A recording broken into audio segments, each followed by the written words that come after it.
warahmatullahi wabarakatuh. Yang terhormat penguji UIN IPB dalam jabatan tahun 2022. Perkenalkan Agni Supratiwi beserta PPT dalam jabatan kategori 2 tahun 2022 Universitas Negeri Jakarta. Nomor induk mahasiswa 2005 221 224. Saya mengajar di SDN Pejagalan 01 Kecamatan Penjaringan, Jakarta Utara. Hari ini, Senin 12 Juni 2023, saya melaksanakan praktikum pembelajaran UIN kelas 5, tema 9, benda-benda sekitar, subtema 1, benda-benda dan campuran pembelajaran 1. Mohon saran dan masukan dari Bapak Ibu semua untuk perbaikan pembelajaran berikutnya. Wassalamualaikum warahmatullahi wabarakatuh. Assalamualaikum warahmatullahi wabarakatuh. Waalaikumsalam warahmatullahi wabarakatuh. Selamat pagi anak-anak. Baik, Bu. Apa kabarnya ya? Baik, Bu. Sehat semua? Sehat.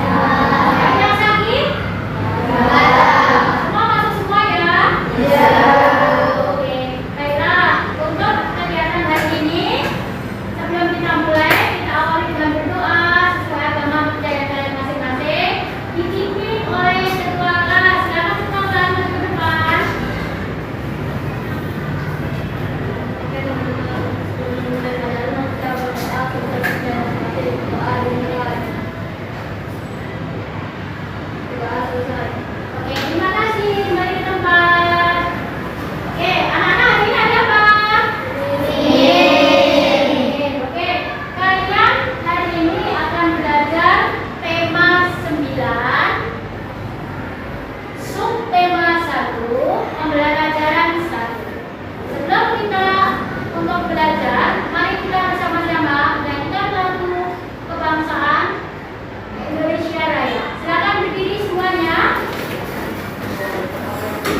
belajar dari rumah. Kembali lagi bersama PD dalam mata pelajaran ilmu pengetahuan alam. Di video kali ini kita akan memasuki materi baru yaitu tema 9 di kelas 5. Adapun materi tema 9 di kelas 5 yaitu mengenai zat tunggal dan campuran. Baik anak-anak, adapun pembahasan materi dalam video kali ini yaitu yang pertama kita akan belajar mengenai zat tunggal. Kemudian yang kedua kita belajar tentang campuran. Dan yang ketiga kita akan belajar tentang materi pemisahan campuran. Nah, sebelum kita lanjut ke pembahasan, pastikan kalian sudah klik tombol subscribe dan juga nyalakan lonceng notifikasinya ya, agar kalian selalu mendapatkan informasi terbaru mengenai pembelajaran dari channel ini. Baiklah anak-anak, kita langsung saja ke pembahasannya. Nah, anak-anak, coba kalian perhatikan lingkungan sekitar kalian. Tentu ada banyak sekali benda-benda di sekitar kita. Nah, benda-benda yang ada di sekitar kita itu disebut dengan materi. Nah, apa itu materi? Jadi, materi adalah segala sesuatu yang menempati ruang dan mempunyai massa. Nah, di sekitar kita ada banyak sekali materi. Misalnya, kalian perhatikan pada lingkungan sekitar ini yaitu ada batu, kemudian ada tumbuhan, kemudian ada rumput, ada bunga, dan udara yang kita hirup. Nah, benda-benda tersebut disebut dengan materi. Materi yang terdapat di alam semesta ini sangat banyak jenisnya. Nah, setiap materi mempunyai sifat-sifat khas yang membedakannya dari materi lainnya. Meskipun demikian, antara berbagai macam materi terdapat juga berbagai persamaan sehingga kita dapat membuat pengelompokan. Nah, berikutnya kita akan membahas tentang pengelompokan materi berdasarkan wujudnya dan juga berdasarkan zat penyusunnya. Nah, adapun materi yang dikelompokkan berdasarkan wujudnya itu dibedakan menjadi yang pertama ada benda padat, kemudian yang kedua ada benda cair, dan yang ketiga ada benda gas. Sedangkan berdasarkan zat penyusunnya materi itu dapat dibedakan menjadi dua, yaitu yang pertama ada zat tunggal dan yang kedua ada yang namanya campuran. Nah, pada video kali ini kita akan membahas mengenai materi berdasarkan zat penyusunnya yaitu zat tunggal dan zat campuran. Nah, anak-anak, adakah yang pernah mendengar tentang zat tunggal? Apa itu zat tunggal? Nah, jadi zat tunggal merupakan materi yang terdiri dari satu jenis zat. Adapun contoh dari zat tunggal itu ada air, kemudian ada emas, kemudian ada gula, dan juga ada garam, serta masih banyak lagi contoh zat-zat tunggal yang ada di alam semesta ini. Nah, perlu juga kalian ketahui bahwa zat tunggal ini dapat dibedakan menjadi dua jenis, yaitu yang pertama ada yang disebut dengan unsur dan yang kedua ada yang disebut dengan senyawa. Oke, berikut ini akan Putri dijelaskan apakah itu unsur dan apakah yang dimaksud dengan senyawa. Yang pertama kita akan membahas unsur. Unsur merupakan zat tunggal yang tidak dapat diuraikan menjadi zat yang lebih sederhana lagi. Contoh yang termasuk unsur yaitu ada besi, kemudian ada emas, oksigen, nitrogen, dan lain sebagainya. Sedangkan senyawa adalah zat tunggal yang terdiri dari dua unsur atau lebih yang dapat diuraikan menjadi bentuk zat yang lebih sederhana. Contoh senyawa yaitu ada air, gula, garam, dan lain sebagainya. Nah, jadi itulah perbedaan unsur dan senyawa. Kemudian selanjutnya kita akan membahas mengenai campuran. Pernahkah kalian mendengar campuran atau apakah yang dimaksud dengan campuran? Nah, jadi campuran merupakan suatu gabungan dari dua zat atau lebih yang tidak bersatu secara kimiawi dan zat-zat penyusunnya masih mempertahankan sifat masing-masing. Adapun contoh campuran dalam kehidupan sehari-hari yaitu yang pertama ada tanah, kemudian yang kedua ada campuran air dan bubuk susu, kemudian yang ketiga ada udara, dan yang keempat itu ada jus. Nah, di mana tanah, kemudian susu, udara, dan jus ini merupakan contoh-contoh dari suatu campuran. Nah, selanjutnya perlu juga kalian ketahui bahwasanya campuran ini dibedakan menjadi dua jenis campuran, anak-anak. Yaitu yang pertama ada yang dinamakan dengan campuran homogen dan yang kedua ada yang disebut dengan campuran heterogen. Nah, apakah yang dimaksud dengan campuran homogen dan heterogen? Baiklah, kita akan bahas bersama-sama. Yang pertama, itu ada campuran homogen. Nah, campuran homogen adalah campuran yang zat penyusunnya tercampur sempurna dan zat penyusunnya tidak dapat dibedakan. Adapun contoh campuran homogen itu adalah larutan gula dan juga larutan garam, di mana larutan gula ini berasal dari campuran air dan juga gula, serta larutan garam itu terdiri dari campuran air dan juga garam, di mana apabila air dan gula kita campurkan akan membentuk suatu larutan yang disebut dengan larutan gula, di mana larutan gula tersebut tercampur secara sempurna dan kita tidak dapat membedakan zat penyusunnya. Nah, anak-anak, campuran homogen ini sering juga disebut sebagai larutan. Larutan ini terdiri atas pelarut dan juga zat pelarut. Pelarut itu merupakan zat yang terdapat lebih banyak di dalam larutan, sedangkan zat pelarut adalah zat yang terdapat lebih sedikit di dalam larutan. Nah, pelarut yang sering digunakan itu adalah air. Untuk larutan gula dan larutan garam, di mana pelarutnya itu adalah air dan zat pelarutnya itu adalah gula dan garam. Jadi seperti itu, anak-anak. Kemudian selanjutnya kita akan membahas tentang campuran heterogen. Nah, campuran heterogen merupakan campuran yang zat penyusunnya tidak tercampur secara sempurna dan zat penyusunnya masih dapat dibedakan. Nah, adapun contoh dari campuran heterogen itu ada campuran air dengan kopi, kemudian campuran air dengan pasir dan lain sebagainya. Nah, anak-anak, pada campuran air dengan kopi maupun campuran air dengan pasir, kita masih dapat melihat batas-batas antara kopi dengan air, begitu juga dengan pasir dengan air. Sehingga campuran ini kita sebut dengan campuran heterogen. Jadi campuran ini tidak dapat tercampur sempurna seperti itu. Nah, jadi itulah jenis-jenis campuran, yaitu campuran homogen dan campuran heterogen. Kemudian selanjutnya kita akan membahas mengenai pemisahan campuran. Nah, anak-anak, ternyata campuran tersebut bisa kita pisahkan loh.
Ya, tolong didiskusikan.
Untuk materi selanjutnya dibaca ya.